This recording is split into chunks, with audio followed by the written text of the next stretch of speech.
Good morning, everybody. Welcome to a Thursday morning. Another beautiful day unfolding across West Michigan here, really across all the Great Lakes. Look at this, whether it's in Saugatuck, the boats in the water, ready to go. Not much of a chop out there. Muskegon, much the same there. Holland looks good.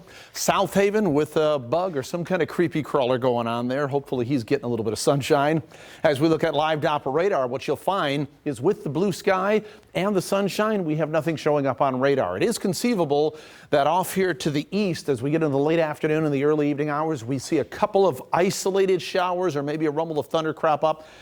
We've seen that over the last 3 days or so here. I think the coverage will be less today than it's been over the last couple of days. So I give it maybe about a 5 or 10% chance of some of us seeing that if you're further in the inland locations. You know, one of the reasons we have such gorgeous weather is it's not just always about the blue sky and the sunshine. It's about our dew point temperatures. This is the measure of moisture in the air. And when we have dew point temperatures in the upper 50s to lower 60s, that's a fairly dry air mass. And that just makes it more comfortable outside. So some people would say it doesn't matter. 80, 82 is still hot. But my point is it's a reasonably dry heat. We don't have that oppressive tropical feeling like we typically can get in the summertime. So that's another reason why it just makes it feel so much better out there and why it's such gorgeous weather, because it's tolerable. It's a low humidity out there. As we look at temperatures, we're 78 in Fremont, 77 in Muskegon, 75 in Grand Rapids and Ionia. We're in the mid 70s along and south of the I-94 corridor. We'll shoot for highs in the lower, maybe the mid 80s today. We had a batch of some cloud cover moving through during the morning hours. This is a 6-hour time loop. So off to the north and west, there's a system starting to get its organizational act together, and it will do just that. It'll take another day and a half before it really starts to impact us, but that system will move overhead. It's going to be a slow mover, so it will kind of dominate our forecast through a majority of the weekend and right into the beginning of next week. You'll understand what that means here in a second when we track that out with our future track forecast model. Today, mostly sunny, maybe turning partly cloudy with some fair weather cumulus clouds during the afternoon hours. For most of us, that's all we'll see. For a slight majority further inland, it is possible we pick up an isolated inland shower, but most of us will miss out on that. Highs top out around 82 degrees with a westerly wind at about 5 to 10 miles per hour. And if you're heading out on Lake Michigan, well, this is a good day to get out there. Here are your Lake Michigan water temperatures. That's the only fly in the ointment. It's a little cool out there to dip your toes into the water or stay in for any length of time, but there's no beach hazard risk. There's no small craft advisory. Waves the rest of the day running only about a foot or less. So by and large, it's safer to get out there.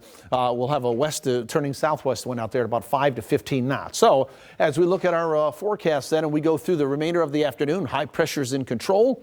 And any cloud cover that we see during the afternoon hours as we head into the later evening and the overnight will just diminish, and we'll go back to clear skies with lows in the upper 50s to around the 60-degree mark. But again, this low pressure area is showing up on the map, and you can see I've laid in the circulation this great big counterclockwise swirl, because this is going to come in here and just dominate our forecast. And as I've been mentioning the last few days, these upper level lows that come in sometimes take their time getting in, getting through, and getting out of the area. So this is Saturday at 6 a.m. We may start with some sunshine, but as we go into the late afternoon and the evening hours, we're going to increase our chances of some showers and thunderstorms, and that becomes more likely as we go into Saturday night and Sunday. How much rainfall are we talking about from that entire system? GFS forecast model giving us about a ½ inch, maybe up to about 3/4 of an inch. We're looking for consistency here. So we look at the European model giving us about the same. Don't get so caught up in the exact amounts, but know that this is a widespread rain. We should all get in on something, and we may see a little bit more than this. These models may be underdoing this. I'm thinking more of a ½ inch to about an inch, could even be a little bit more than that if you get caught under some of those downpours. 82 degrees today, 84 degrees tomorrow with mostly sunny to partly cloudy skies. Again, we may start Saturday with some sunshine, but the clouds will thicken up. PM and nighttime showers, maybe a rumble of thunder possible there. 83 degrees there.